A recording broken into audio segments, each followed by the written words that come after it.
Ganaan sabana hiikeen irraa fure beektota ol baase wallaalaa gaggure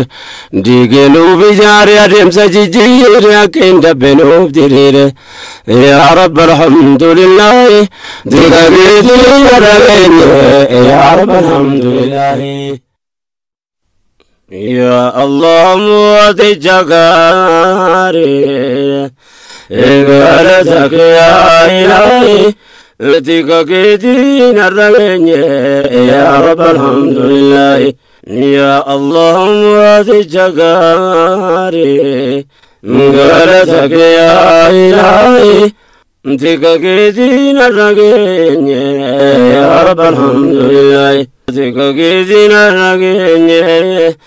yaa rabbi alhamdulillahi diiga keetiin dhageenye yaa rabbi alhamdulillahi akkuma taarika Firawna irraa barreen zaalimni hundi yeroo fi biraan tarre